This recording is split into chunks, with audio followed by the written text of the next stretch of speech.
Hello, and welcome to a new episode of Mark My Words, where I talk to entrepreneurs and those who have been through the ups and downs of career transition and everything else in between. And today, I am really excited about my guest, who is Lynn Power, who is a co founder and CEO of Masami Haircare. But I cannot overlook the fact that she is also known as the last CEO of J. Walter Thompson, which I think is pretty impressive and amazing.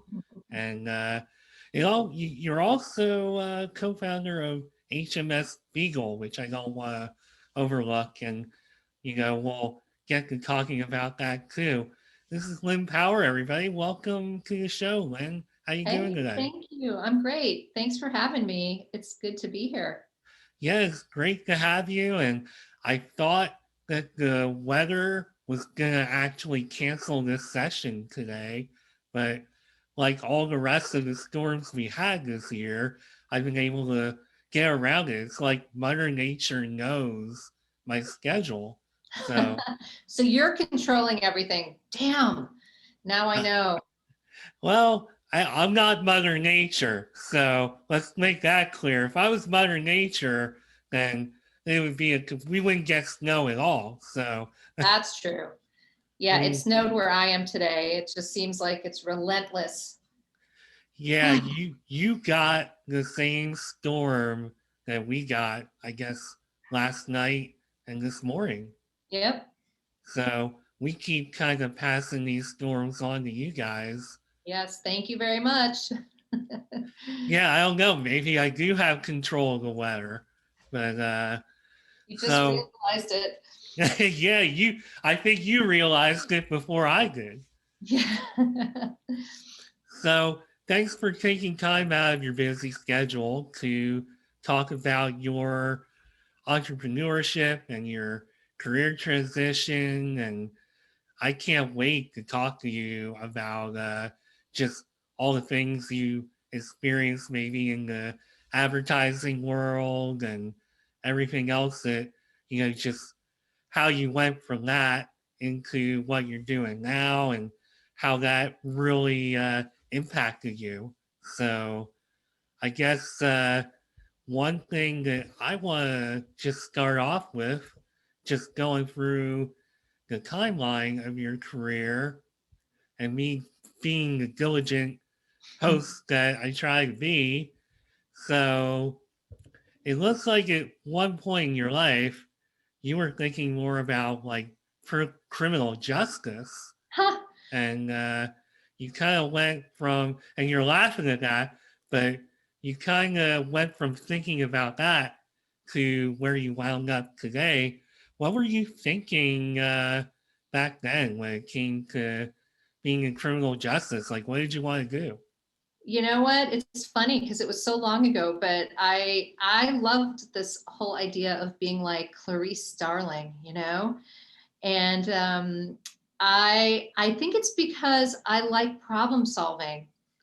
And in a way, advertising is similar. It sounds weird to say that because people are like, well, what do you mean? It's nothing like FBI, but you are solving problems, just different problems, client problems, business problems, marketing problems, and using creativity to solve those, which is why I think I ended up loving advertising. But I really fell into it because, to your point, I had a career path that was in that direction. And then when I graduated, guess what? There were no jobs. There was a recession. So I got a form letter from the government, from the FBI. I had applied to a bunch of the agencies, and they basically said, you're on the list somewhere, but you can check back in 6 months. Ah, the list. It seems like anytime I talk to somebody about something that's really like prolifically government related, there's always some kind of list. There's a list, right? Yeah. I know. So I might still be on the list. For all I know, I'm going to get a call and they're going to say, okay, we have a job for you now. Wouldn't that be something? Yeah, and you're gonna say, wow, I've been waiting for X amount of years, I've been waiting. Now doing it's all this. finally here. doing Um, all this other stuff. I And now, know. now you want me. Yeah, Would you, exactly. not cut you up, but would you take that opportunity? I couldn't now. I might have a few years ago. I would have thought about it hard, but I'm loving what I'm doing now because now I'm in control, right? I'm my own boss, so I couldn't give that up.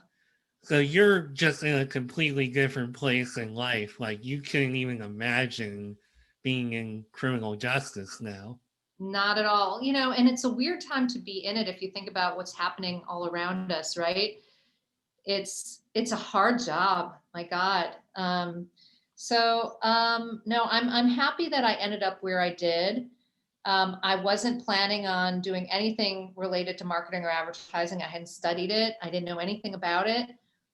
And I ended up, like I said, I couldn't get a job. And my alternative was to live at home with my parents, which for most of us is not a great alternative. Yeah, So not at all. I interviewed at all sorts of different jobs, and I ended up getting a job as a receptionist in an ad agency because I was breathing and I could answer the phone.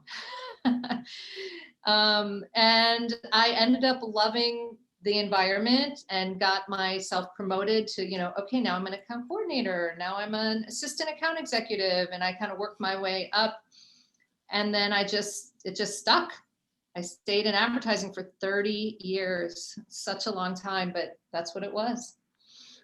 So, not to put the cart before the horse, because I know there are things I'd like to ask about your experiences, I guess, in the trenches, so to say. But I've never actually talked to anybody who was like a CEO of anything in like corporate America. I mean, obviously on this It's really show, not that mysterious. it feels so mysterious, but I mean, I know with this show and with the way our world is, yeah, I've met a lot of people that have their own business, so I don't want to be too starry-eyed about it, but I have to wonder because I'm a person who I feel like I have a real good work ethic. Feel like I've worked very hard, and I had to fight like hell just to get promoted from technician to a supervisor in my field. Like I really had to work really, really hard. And to get to that next level was like, just really, really hard. So when I see that you didn't even study like advertising or anything related to it. You weren't even thinking about that. And you build yourself up to where you were, which is amazing. I mean, how, in your opinion, like, how do you do that? Well, that's a good question. I mean, I think there are some people that are just really well suited for certain industries. And what I didn't know about myself, I couldn't, like in hindsight, I couldn't have known about myself until I was doing it, is that the benefit of working in advertising is you get to work on lots of different businesses and lots of different industries. So you never really get bored. Some people like to go deep on one thing, and really, really become an expert in that specialty or that industry. But I don't. I like to I like to flit around and learn lots of different things because I just have a brain that's always going and I'm always connecting the dots. So for me, it ended up being a really great way to express my creativity, even though I was on the business side of advertising. I wasn't making the ads, but I was still in it, I kind of could combine my left brain and my right brain and do that stuff. And to your point though about getting promoted, I mean, the time that I joined the industry, it was very male dominated. No offense. No, Um, none at all. That's one of the reasons that your story is so fascinating to me. So continue. I want to hear more. yeah, very male dominated. I'm lucky that I grew up with two brothers, so I'm very comfortable with being around guys. But I do look back and think that some of the things that were said or done were super inappropriate, very Me Too-esque. But you have to put it in context of the time. In the early '90s, it just wasn't a thing, and you just got on with work and you just brushed it off and laughed it off and just did your thing. And what I found is that anytime I felt that I was in a situation, which happened a couple times in my career, where I was being held back. One time it was because the client liked me, I did a good job, and they didn't want to move me onto something else, even though there were bigger jobs or opportunities to be promoted on other accounts. So I felt like I was being penalized for doing a good job. And, I did it for a while, and then I realized, wait a minute, this is just stupid. Why am I putting up with it? And I think a lot of people put up with things that really they shouldn't. And I get why you do it, because I've done it. You want to be a team player, you are comfortable, the place, the people. The idea of starting somewhere new is daunting. But if I hadn't left those situations to get to, a better situation, I wouldn't have been able to work my way up. I would still be in a, mid to senior level role, working on the same business. You know what I mean? Like, so I definitely had to just get myself out of those situations into a place that I'm like, okay, now I've got an opportunity to do more, because I'm just curious. I like to do more. And I always felt like, I would get bored. So that's my encouragement, I guess, also within my story is, don't let yourself fall into that trap of complacency. Um, Right. because it's easy to do, and I understand it, but if it will ultimately be a regret you have if you feel like you've been held back for years. Yeah, and I feel like that's a complaint that a lot of people have, where they feel like they get kind of stuck in their career. They get used to doing whatever role they get stuck in. And then before you know it, 5 or 10 years goes by, and it's like, what do I do now? But you didn't do Exactly. that. What thing or move that you made do you think really impacted you, really, like, getting yourself to that next level? I would say I was at a large agency called McCann. I was actually working on the L'Oreal business, and it was awful. Everyone knew how difficult the client was and how difficult the account was. And it was just kind of known to be a very toxic place and situation. And I was part of a new team coming on because the client asked everybody else off the business, new people. So I got there and I realized, wow, everything everyone was saying is actually true. Because, sometimes you have a tendency to be optimistic and think that, oh no, it'll be different. Like I can change it. And then you get in there and you go, no, it's actually exactly what people have been saying. And it's pretty bad. So I ended up leaving and going to a smaller agency that was not as well known, or didn't have as big clients. But what I felt I needed was opportunity to grow myself personally. And what that did for me is it put me in a position where I got to run that office. So I suddenly was able to grow the office, do new business, do pitching, which I loved, hire people. And it just got me into a different level of thinking. So sometimes I guess the lesson in that is you have to go small to go big. You know, Right. you have to create an opportunity for yourself where you're a big fish in a small pond, as opposed to the other way around. Because what a lot of industries value, and mine was no different, advertising, is they want to hire a CEO who's been a CEO.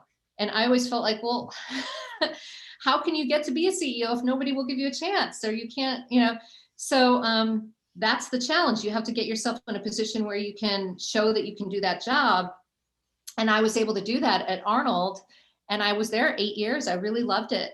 And then, I left, I went to JWT, and because I had already done that job, that was an easy transition just to a much bigger place. Now, did they come and find you? Did they hear about you and say, Lynn would be perfect for this role? Like, how did that happen? Because I feel like a lot of times in corporate America, at least what I've experienced, is one day I'll just come to work, open up an email, and so from such and such company will all of a sudden have like a really, sophisticated role.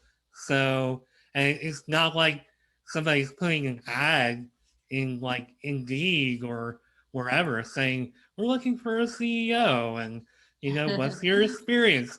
So somebody like find you? Was it networking? How did that happen? Well, advertising is actually a pretty small industry where people move around a lot, like a lot. I mean, my husband also works in the industry, or worked in the industry, I should say. And at one point, I think he had 12 different jobs. It was crazy. And it used to be a detriment to do that when I was sort of younger in the business. You were sort of coached to stay at places for 4 or 5 years and then move on. But now people bounce around so much. So the result of bouncing around so much is you know everybody in the business because you end up working with, the same people at different agencies and whatnot. And that's pretty much what happened to me. I had left Arnold. Arnold had brought a new CEO in that I clashed with big time, a global CEO. And this was one of those things where I just walked away. I'm like, I don't need to, I was really happy in my job and now I'm miserable and I don't need to be miserable. So enough. And then I was barely had left, like a week, 2 weeks, when I got a call from, exactly to your point, like a friend that I had worked with at a prior agency. I think it was 2 agencies before. And he said, oh my God, I just took this job. It's really challenging. I need some help. What do you think? And I met him for a drink. And that led to meeting him again a month later for another drink. And that led to meeting a few other people. And then before I know it, I'm going to work there. So it pretty much happened the way I envisioned it in my head. So I guess I know a little bit more than I give myself credit That's for. right. That's right. You've got spidey senses. Yeah, kind of like with the weather, No. I just knew it was gonna happen, and I'm Mother Nature. So, Maybe you could do some readings with these. well, I don't know if I'm quite that good. I have a good intuition, but maybe more for myself. Although I guess I kind of had it drawn up pretty good. I don't know. I could analyze this all day, but so getting back to you, so you got the JWT, you're doing this incredible role, and then it turned out that you were the last CEO that they had. Um, how did that exactly come about? And when you knew that your time was going to be, running out, did you already have a vision for all of this? Like, how did everything unfold? Well, I was the last CEO. It actually happened after I left. It wasn't the other way around because several months after I left, maybe 6 months or 9 months, I don't know exactly, J. Walter Thompson merged with another agency called Wonderman, Mhm. and became Wonderman Thompson. And so the J. Walter Thompson brand died. And it was a shame because it was the oldest ad agency in the world, dead. So that's why I'm the last, because there can no longer be a CEO of J. Walter Thompson since the brand doesn't exist anymore. But I had been there 4 years. I had dealt with a very public Me Too lawsuit. And I was just feeling like the stuff that I was doing, like earlier, I described how I loved using creativity to solve problems, but I really wasn't doing that. The problems I was solving were like HR problems, finance problems, legal problems. I had gotten pretty far removed from the actual work and doing brand building, which is what I loved. So I kind of just had that realization that, sometimes those jobs at the top look really glamorous. And a lot of times they're not, they're completely different jobs. Um, and it was very operational and it just wasn't what I was enjoying. So I just decided to leave. I mean, in a way, I wish I had done it sooner. I was there 4 years. I was probably there 2 years too long. But I'm I have this in my DNA to be a team player, and I always feel responsible for the people that I bring in. And so I have a hard time sometimes cutting bait, even though I know it's the right thing. So I ultimately obviously left and then decided I was going to start a brand consultancy, which was the HMS Beagle. And we were working with, I have a partner, and we would work with startups and help them with their brand positioning and their brand story and their go-to-market strategy. And that was super fun because I felt like I'd been working with very large clients for a long time. And it's like the Titanic in a sense, where you kind of see their business isn't good and you kind of know where it's going, but you're really trying to move the course of it. It's tough. And you also don't see an impact because everything is takes so long. But when you're working with startups, it's like you can have a conversation about a message or positioning or an idea for their website. And then it's like the next day they've implemented it. You know what I mean? It just felt so much more satisfying. And then I met my hair care partner, James, in 2018. And he'd been working on these formulations for about 10 years. And we just really clicked. You know, he didn't know how to bring them to market. And obviously that's what I know. I don't know how to make hair care formulas. That's what he knows. And so it was it's been a really, really good partnership. And we decided to join forces and found Masami together and launched the brand. So that's been really my focus for the last 2 years. Wow. So this is really kind of just a organic kind of transition for you then. Yeah, I mean, I guess my whole career has been sort of like that. I didn't really plan to get into advertising. I didn't really, and I think my attitude about it is that sometimes the universe presents you with opportunities and they may not be exactly what you're expecting, but you need to listen. You need to be open-minded and take those opportunities when they're given because you don't get them that often. And this opportunity was just exactly the right time and with the right person and it just felt like the stars aligned. So I had to do it. And that's something I've learned as I've gotten older, where you almost have to, as we think we talked about even before the show, just trusting your intuition in life, which you are like a great example of that. You have followed your heart every step of the way.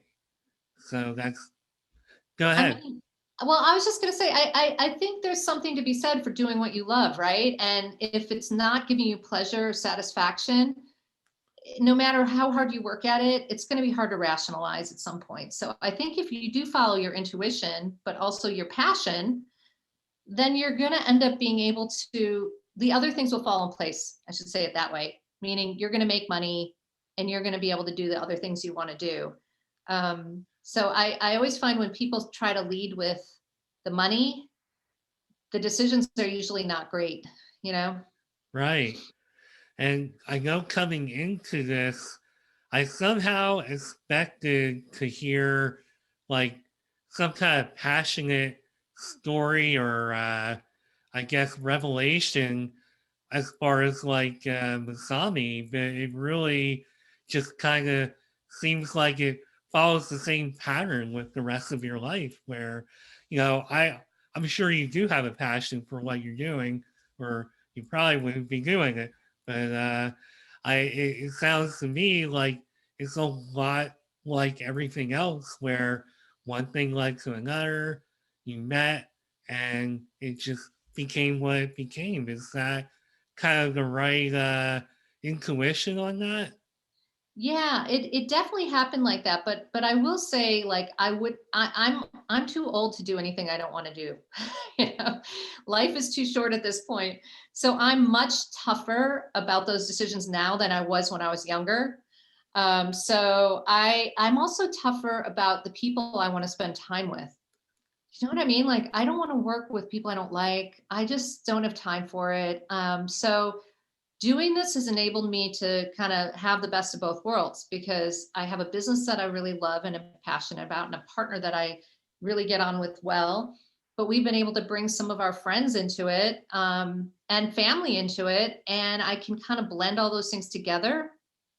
And I don't have to compartmentalize, which takes more work. And so that's where I am in my life. Not everybody can do that. Not everybody wants to do that. But I think when you get to a point where you're kind of have to be a little selfish, it's a good thing. No, I totally agree. And again, a lot of what you're saying are things that I have learned in my own journey because I got to a point after working for the same company for 10 years. I just said, you know what? I'm going to take the leap of faith. I'm going to leave. They offered me an opportunity with buyout. So I'm just going to go for it. And I'm going to pick jobs that I like to do. And I'm actually going to work on the side and start really thinking about me and how I want to develop myself and actually living out the dreams that I want to live out. So I feel like even though it might not have been quite as succinct as your path, I feel like there's some similarities where I Mm, just kind of decided, you know what, I'm not getting any younger. I need to start doing things like a little more on my terms. And that's I feel right. like that's kind of where you must have gotten to. You want to do things more on your terms. Absolutely. I mean, when you are in the client service business also, or you're in the service business, it's you're always doing something for someone else, and they're always dictating the brief, if you will. So, and that's good if you have a really good client, but when you don't have a good client, it's awful. So to be able to control that, and I guess I kind of laugh now and say that I could be my own worst or best client because I have to live by my decisions. But I think it's a much better place to be than to, be torturing yourself with working with a situation or people or a client that you just really don't respect or don't like, and you're just hanging in. So, yeah. So, what, just looking back over your career, you've worked with such big brands, you've worked with startups. Like, what are, what is or are some projects you worked on that you're just really proud of and really felt like, I hate to say the ultimate fulfillment because I don't know anybody ever reaches the ultimate fulfillment, but very fulfilling. I would say one of my best experiences was working on the Hershey account. They have a lot of brands. And we actually relaunched, I guess is the way you would characterize it, Reese's. They had been declining for years and years and years. And anyone who's my age will remember the "you got your chocolate in my peanut butter, you got your peanut butter in my chocolate" campaign, where the two people would collide. And that's what they were doing. And then we really reinvented the brand, and it was just a really huge success for them. But more than that, the clients were great partners. They really trusted us. They made us feel like we were part of their business. And then I could see the results of the work, and that felt really good. I mean, if you ask me, Reese's never declined. I mean, I've It I've shouldn't. been a I've been a Reese's fan since I can remember. I know, So right? It's shocking to think that it actually was declining for years at one point. wow, I that know. that is very That surprising. that was it. What that was before it became $1 billion brand, which it is now.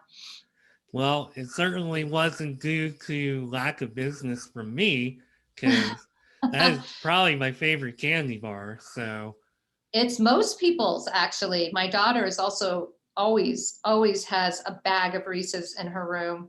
So you are not alone. no, I have Reese's in the house still from Christmas that I still haven't eaten. So it's still hanging around. And Now it's, that we've talked about it, you're going to go eat it after the podcast. I might. I mean, hey, you gotta have a little dessert every once in a Got while. to. I agree. So I don't know if you want to name names, but I mean, and you certainly don't have to. But was there like an experience that you really it just didn't go well, and you learned a lot from it, took something away? I can name names. I worked on the AOL account at BBDO. That was awful. Oh, Um, wow. yeah, think about sort of dating ourselves, right? Yeah. Um, but the creative team was really difficult, and the process was terrible, and it just on many levels was a really not good experience. And I didn't want, and that was actually what got me to leave that agency, because I was like, this is really torturous. I already mentioned L'Oreal. They Right. were Yep. a tough client. And I think, it's hard because there are certain companies where the culture gets baked in a certain way, and it either you jive with it or you don't, Yeah. and it's not to say it's good or bad. It's just that some people work really well in a highly competitive, aggressive culture. Some people work better in a collaborative, empathetic culture. And I think you got to figure out what works for you, and then, kind of orient yourself to those types of places. So was the AOL situation, was that during their prime or was that after their prime? That was slightly after their prime. It was sort of a trying to make them a household name. We actually hired I don't know if I can say, because her contract was to be a non-identified voiceover, but a very famous actress to do the voiceover at the time, who got paid a ton of money, to not be identified. And that was their way of trying to sort of make the brand culturally relevant, but it obviously didn't work. So there's that. It must have been because they stopped delivering all the discs to everybody's Oh house. my God. Yeah, but Netflix stopped and they're quite successful. So you can find your way through that if you have the right strategy. Well, I guess they didn't have the right strategy then. No. So you brought up something interesting there, something I, believe it or not, didn't even think about because I'm so focused on the actual brands. But did you ever cross paths with anybody like really notable over the course of time, like somebody in the celebrity sphere? I mean, Well, that's one of the advantages of working in advertising, is if you work on a big account with a big budget and you go to the productions, you do sometimes get to do that. So when I was on L'Oreal, that was one of the cool things about it, was they have a lot of spokeswomen, and I got to meet Mila Jovovich, uh, Eva Longoria, wow, Heather okay, Locklear, Andy McDowell, so that was kind of cool. And then actually at my last job, I met Matthew McConaughey, because he was doing the Wild Turkey work that we had produced. So that wow, was kind of a cool celebrity moment. But honestly, if you're going to get into it for that, it's not, you yeah. spend literally 2 minutes with the people and they're like, hi, yeah, nice to meet you. Okay. And that's something that I think is a parallel with both of our fields where you can't, like, you gotta get to a point where you're like, okay, this is just normal life. It's not like, oh my God, look who I'm working with. It just doesn't work that way. No, and the celebrities don't like that. You have to treat Yeah. them just like they're normal everyday people, and that, like, you don't even care that they're in the room, even though you inside you might be going like, oh my God, I can't believe that. Um, Yeah, because I know very early in my career, I was an intern at QVC, which I guess I'm breaking a rule that I told you that I have. that you don't talk about it, And right? I don't name names, I don't name brands, but I didn't know how else to get around that because there's only so many home shopping Right. channels. And if I say home shopping and then network, it's like, well, then it's confusing. So yeah, I interned there and just it was really amazing to just have that experience young, to be around people that were pretty notable and to just kind of see like, okay, this is nothing to really get overhyped about. It's just, you know, people doing their job and, I'm doing Right. my job. Right. And you know, the thing that you do realize when you're in that position is that there's a lot less glamour to their lives than you think.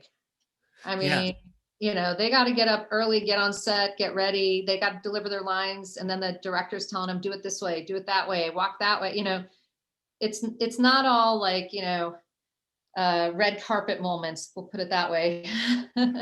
No, it's not. And I know for me, there was somebody who was on that network for years who kind of had a certain reputation, but I worked the audio board and I got to actually listen in to them talking to their models and just totally different from what people know them as. Like they just seemed like a genuinely nice person. And that was a lesson to me too. Like, wow, you know, a lot of this isn't really what most people see it as, you know, it's to an extent, I guess their thing, their attitude and the way they kind of marketed themselves was just the way they were marketing themselves. And Well, think about it. Celebrities are brands too, right? They're yeah. creating what they want people to see. So, yeah. And I guess just for full disclosure, since I already broke one of my rules, that person was Joan Rivers. So, Ah, yeah, so I would work the audio board and, yeah, I would overhear her talking to her models. I guess the models that, like, I guess she had her own personal models. And, yeah, she could not have been nicer to them. And yeah, whereas that's nice to hear. She always seems like a cool, you know, very cool person, but that's always good to hear when, you know, in real life they actually are. yeah, I know that she kind of could be a little brash at times and had kind of a reputation for that, but she was totally cool, like totally. So now that I've broken like all of my rules that I said that I don't do or try to very rarely do, uh, let's see, where do we go from here? Because I actually wrote down a few questions for you. So and you're answering everything so well too. Like I don't even have to get into some of this stuff. You're You're pretty. earning your Reese's tonight. I'm earning it. Yeah, you're a very good interviewee. So let's see. What else can I talk to you about here? So how? This is a really good one. I'm glad that I was digging into that. So your experience in the advertising world, how did that help you in your transition into what you're doing now? I gotta say, it's been invaluable because, you know, for me, having an advertising and marketing brain, I think about the consumer, I think about the experience. That's my dog barking. Totally fine. Hey, it adds character to the Yeah, production. he's a pain, but there we go. But anyway, no, but having that background is been super helpful because when I am making decisions, I look at things from a lens of, you know, what's the return on investment? What is it going to do in terms of creating loyalty or consumer experience? And I also, you know, just because I'm an older entrepreneur, I didn't say old, I said older. Um, I make fast decisions, and that's part of my marketing and advertising experience too. You know, when you've done this thing and you've seen these things and you've seen problems before and you've seen the solutions before, you can just kind of like get to the point. You know, you don't have to belabor it. Woo, Dino, He's he's angry. he's really fired up. Yeah, fired up is probably the better word. Yeah, he's little, so he's got to bark loud to, you know, make up for it. Fair enough. He should calm So, down in a minute. so, oh man, what was I said something I was gonna ask. So, how do you ask a question? Because I forgot you said something so good. Well, I was talking about being older. Maybe that triggered something. And like basically when you know you have the experience to make the decisions and to do the stuff, I definitely think it's a huge advantage. So I do try to encourage people that are sort of thinking about a career move, but they feel like, you know, I mean, I was in my 50s, Hmm. there are people that are 40 that think they're too old to do it. And I'm like, what? No, you're good. And I think it's a mindset too, but because I have lots of energy, I'm very productive. Hmm. And I think in my head, I still feel I'm in my 30s. So there. I'm glad you said that because I am in my early 40s, and even though, yeah, I need more naps, like I needed a nap before we did this episode, and just my schedule, but I mean, as far as I'm concerned, I feel kind of the same way. I feel like I'm still in my 30s, or I don't know if I want to say I feel like I'm in my 20s. That might be a stretch, but I mean, how do you keep yourself feeling that young? Is it due to your work ethic? Is it something else you're doing? I mean, I just think it's staying productive and staying busy and surrounding yourself with people that stimulate you. I've got people on my team that are my age and some that are much younger, and I learn a lot from the younger ones because they're just tapped into stuff that I don't know about. And so I think it's like really building people around you that are positive and that are inspiring you and stimulating you in a good way, and getting rid of the people that are just a drag. They're Yeah. just bringing you down. You don't need that. I really love your attitude because you really kind of just, I don't know if I want to say compartmentalize your life. That might not be the right word, but you really kind of just get down to, this is what I want. This is the decision I'm making. And it's really just reflective of your whole path and journey. And I just think that's really cool and inspiring to me, just to hear somebody, just going with their heart. And you've pretty much been doing that your whole life. And seems like you do that in such a calm way. Well, I'm also a pretty no drama personality. Clearly, So, yeah. it does help to be kind of pragmatic about things too. It's like not every decision is a life shattering decision, because I've always had the attitude of like, okay, so I take this job. If it doesn't work out, so what? You know what I mean? I go somewhere else. And so I think you have to have that sort of so what uh, question answered a little bit, because usually it's not that scary. Yeah. Do you know what I mean? Like, it's like, okay, like what is really going to happen if this doesn't work out? You know, most people have experience to fall back on. Yeah, unless you're like really betting the farm and you're like, okay, I'm going to put my entire life savings and mortgage my house and put my kids' college money into this business. It better work, and it doesn't work. Okay, that's different.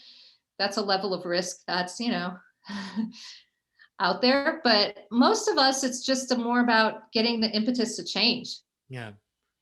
Well, do you have any regrets in your career or in your life or anything you've managed? I mean, one thing that I coach younger women on a lot is like, I definitely was a yes person in my career. I took on the crappy assignments. I kind of did what I was told. And I was not a demanding person. And I think there's an opportunity for anyone who wants to grow and be elevated to be a bit more demanding, and don't wait till you're in your 50s like me. But just, ask for what you want, because I used to see men get promoted all the time above the women, and the women wouldn't understand and I wouldn't understand. I'd be like, how did that happen? But if you're not vocal and you don't say, hey, I want that job, or this is why I'm qualified, then it's easy to get passed over. So that would be my one regret, is just stick up for yourself more, you know? Right. And I mean, how do you, in your opinion, how do you feel like you stick up for yourself? I mean, now I do because I don't make decisions that I know I'm going to regret later. Like, or if I do make a decision and I see that it's not a good decision, I try to fix it right away. So I think it is a little bit, and it's also about, I was going to say, it's a little bit about being a little more hard nosed about it, but it's also just a little bit about prioritization. You know, like there are certain people that are not worth me spending time with, and I know that, and I just don't want to do it, whether it's personal or work. Right. And you know, I was pretty good early on when I had kids about kind of drawing the line that there were like parents of my kids' friends that I had no interest in hanging out with, and I would just not do it, you know. And a lot of people get sucked in because they feel obligated, or they feel obligated to do, you know, bake the cookies for the class, Hmm. whatever, you know. And I just, that was not me, so I just didn't do that. And but I think there's lots of opportunities in your life where you can be better about prioritizing. We could all be better about prioritizing, and that really helps for sure. And again, I think a lot of what you're saying just reflects the place that you're in now, which is look, I've been through all these things. I'm experienced, I have wisdom, I know what I want, and that's what I'm going to do. And Yeah. I respect that tremendously. And I know for in my case, I definitely have come to that place too, because I think a lot of us get caught up in trying to make the best impression and not saying no too much, but we all hit a point where it's just like, okay, enough is enough. I need to be happy and I need to do what's best for me and what's in my heart and my soul. And I think you are such a great reflection of that. And you do it with so much grace. So, Well, you don't see me every day at work. well, I mean, hey, as far as this episode goes and just talking to you, I'm like, man, it's taking me like this whole time. I'm like, she has a lot of grace. That was probably what I would That's a very nice thing to say. I don't think anyone's told me that before. Thank you. well, you navigate life just so gracefully. It's like amazing. You're so poised, and I think that's what made you so successful. Just grace and poise and intelligence and a lot of other things that you've displayed here, which is amazing. Like super impressive. But with that being said, as we're winding down this episode here, I almost feel like I didn't give you enough time to really talk about your businesses. Is there anything that you really want to say that's been left unsaid? Well, I think if anyone wants to go check out my business now, they can go to my website, lovemasami.com, Lovemasami. And no, I'm just really proud of what we're building. You know, we're creating products hair care products that are good for you and good for the environment and work really well. So that's pretty much it in a nutshell. So, is there anything that you're doing? Like, what exactly should say are you doing that makes it good for the environment? So our products are sulfate, paraben, and phthalate free, but they're super high performing. So that's one thing is the formulations. But the other thing we're doing is we're launching a large size, sustainable, refillable bottle next month. And Oh, I'm that's really awesome. excited about that. Yeah, because Yeah. there's so much plastic waste in the beauty industry that and I find that it's a lot of the smaller brands like us that are trying to do these things to fix it. It's not the big guys necessarily. Some of them are, but it's Well, hard. hey, I mean, every little bit helps. And I mean, Exactly. I know while I'm not like super duper environmentalist, I do care very much. And I even got my wife thinking about recycling, who wasn't even thinking about it when we started dating. So it is important to me. So I love hearing that and anything that helps the environment. Like I know there's a lot of people who have their opinions on that, and I don't want to get too political or anything like that. But as I'm open to everybody's perspective on like pretty much anything. So that's why I guess I'm doing this show and doing it the way I'm doing it. But yeah, I definitely care about recycling and just the better treatment of the environment. I mean, at Yeah. least let's try to do the best we can, even if Yeah. what we're doing actually doesn't matter. We're trying. So I agree. I think we all need to be more responsible. yeah. But anyway, that's a whole topic for another podcast, probably. Yeah, that's getting too political. I try not to be Mr. Political guy. I think we get more than enough of that day to day anymore. So, is there anywhere that anybody can catch up with you on social media, or if they want to work with you, how can they Sure. contact you? Yeah. Well, my email's Lynn, Lynn, at lovemasami.com. So that's easy. But I'm also easy to find on LinkedIn. You can just Google my name and Masami, or search my name, I should say. And our social handle is Love Masami Hair. My personal handle is Lynn Powered. So that is basically every way you can find me. All right. Well, fair enough. I hope people track you down and find out about your grace and your poise that you've shown in this episode and through your life. It was amazing to have you on this show to talk about your journey. So thank Thank you you, for Mark. taking some time out. Yeah, thank you. I really enjoyed chatting with you. Thanks. Oh, no problem. And I guess that's all we have, unless there's something else you want to add. No, I think you're due. I think you've earned your Reese's. I've That's what earned my I'll say. Reese's. We can end on that. All right. Well, not only did I earn my Reese's, I know my dinner is going to be delivered in like 15-20 minutes. So, Perfect. um, yeah, I think this is as good a time as any to say thank you, Lynn Power of Masami Haircare.